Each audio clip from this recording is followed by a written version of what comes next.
If you're a parent, teacher, or school leader, and you're sick and tired of the frustration, anger, and unfair treatment of children at high risk in our public schools, then perhaps it's time for all of us to do something about it.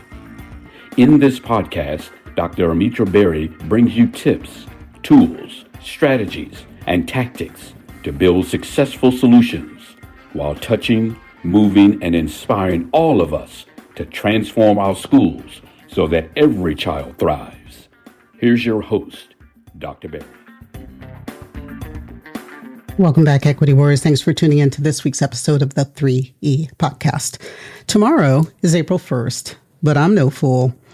Most importantly, April 1st marks the beginning of Arab American and Middle Eastern and North African, or MENA, American Heritage Month. And I want to shout out first all the educators in Detroit Public Schools who provided me with my first immersion into serving Arab American learners way back during Reading First. So thank you, ladies. It was all ladies, not being exclusive. Thank you for the life lessons. Today, I'll not only provide the background about this month, but also I want to give you some strategies for incorporating Arab American, Middle Eastern, and North African American history into your literature and history lessons, as well as address some challenges that are faced by MENA Arab American learners who speak languages other than English, and as always, give you some actionable steps for creating more inclusive classrooms. But let's start by understanding the significance of Arab American and MENA American Heritage Month. And in the spirit of cultural competency, let me first provide a little bit of context. So Arab American Heritage Month specifically celebrates the heritage and contributions of Arab Americans, people whose ancestry lies in the 22 Arab nations and Arab-speaking countries. MENA, or Middle Eastern North African Heritage Month, includes non-Arab countries in the region like Iran, Israel, and Turkey. So combined, this observance for the month of April celebrates this rich cultural tapestry and invaluable contributions of Middle Eastern Americans, North African Americans, and Arab Americans to American society. These Americans have been an integral part of the American story for centuries, with waves of immigration bringing expertise, talents, and cultural heritage that have shaped this nation. The diversity within MENA and Arab American communities is vast. It encompasses people not just from various countries, but various religions and different cultural backgrounds. It is crucial that we, especially we as educators, recognize this diversity and avoid generalizations, demonization, and stereotypes. So what do you do with this month in the classroom?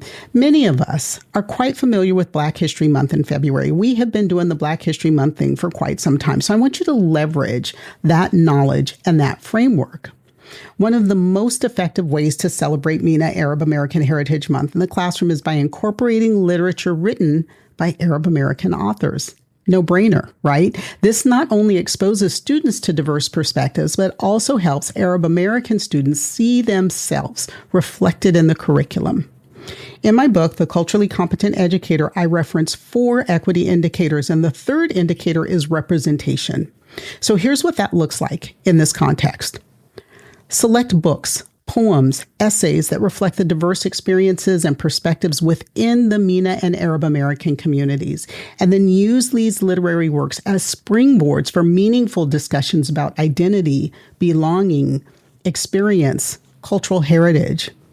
And I know, there are many of you who are operating under the iron fist of book bans. So, as you do this important work, just make sure you are doing so incorporating and exploring themes that are universal. They're just uniquely portrayed through the lens of MENA and Arab American experiences. Make sure that you lean into the mirrors, windows, and sliding glass doors framework, which suggests that children benefit from mirror stories that reflect their own experiences, as well as window stories that let them peek into lives that are different from their own, and sliding glass door stories that provide an opportunity for learners to walk into and fully immerse themselves in an experience. So I am giving you a book list down in the notes with some recommended children's books by Arab American authors. And I just want to note, it's not just books about Arab American children that you need to select. For authenticity, you want to find books written by Arab American and MENA American authors. Authentic text from people whose lives have been immersed in this experience, many of whom for generations. Okay? So take a look at the list, look at those authors, read, leverage, use their books. These are all books that I'm providing, are all works that explore the themes of identity, the diaspora, and the immigrant experience, providing rich material for your classroom discussions. And this is a great opportunity, if you haven't already done so, to try out my reflective dialogue circle format. If you're not familiar with that, you know where to find it. Or shoot me a note. I've got something for you. Now, you all know I'm a lifelong recovering history teacher. So when it comes to history lessons, it is essential to highlight the longstanding presence and contribution of MENA and Arab Americans in the United States. So high school U.S. history teachers, heads up. When you're teaching the two great waves of immigration, include the first major wave of Arab immigrants who began fleeing the Ottoman Empire in the late 1800s. Many of these people arrived in New York as part of the second great wave of immigration. We always talk about the Northern Europeans. They were not the only ones. So be inclusive. Make sure you include them as part of the second great wave of immigration. And check out your textbooks, because this group of Americans is often overlooked or entirely erased, depending on what state you're in. Okay, but there are primary sources that you can leverage to get that information. And then explore the history of a place called Little Syria. It's a neighborhood in Lower Manhattan that was the center of Arab American life in the US from the 1870s until about the 1940s. Now, keep that time frame in mind, high school American lit teachers. You can highlight the formation of the Penn Bond, also known as the Penn League, in Little Syria. This sparked a literary movement in Arab literature. And since my name, Almitra, came from a book written by one of the founding members of the Penn League, I think it's that much more relevant to teach this content. Just saying.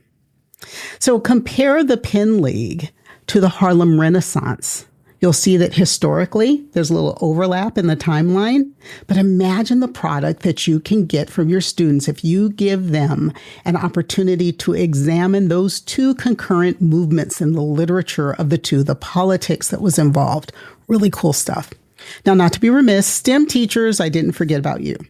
Discuss contemporary Arab American figures who have made significant contributions in various STEM fields. I only have two for you because you'll know I struggle with STEM still.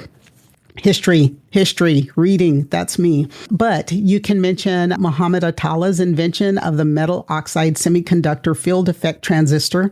I had to work hard to be able to say that. Or Elias James Corey's Nobel Prize winning work in organic chemistry. Okay? STEM teachers, you know your stuff. All you got to do is find the people to help connect, to create those experiences for your learners. Now, we always want our lessons to be engaging. So here are a couple of things that you can do. Number one, I'm going to give you three. One, use primary sources. Really important, especially for history and literature teachers. The Arab American National Museum offers access to digital collections that can give you valuable historical context.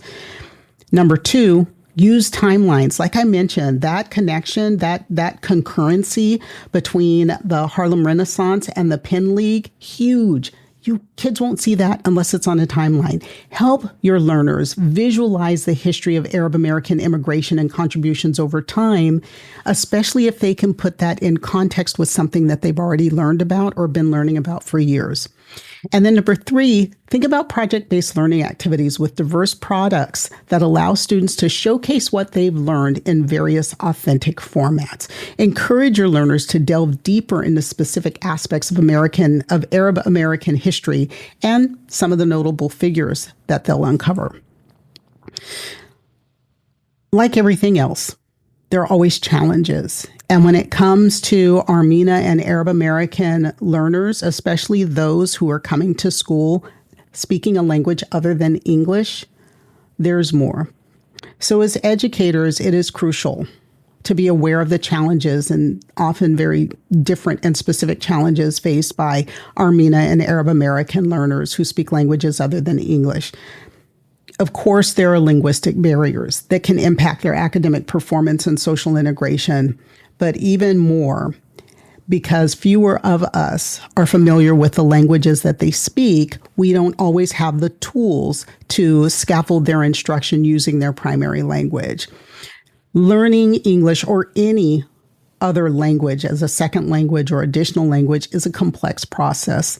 And it's made even more complex when we talk about that CALP, the cognitive academic language that students need to use to work with instruction.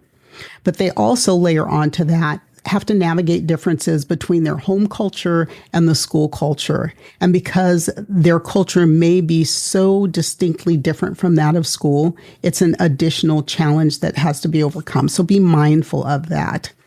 And then let's be mindful and very aware of the stereotypes and misconceptions that our MENA and Arab American students often face because of the political climate that we live in. These students may face more prejudice and misunderstanding from their peers, and I hate to say it, even from some of you as educators, not you who are listening to this show because you're the choir, but for those who are just visiting, those who are unfamiliar with their culture.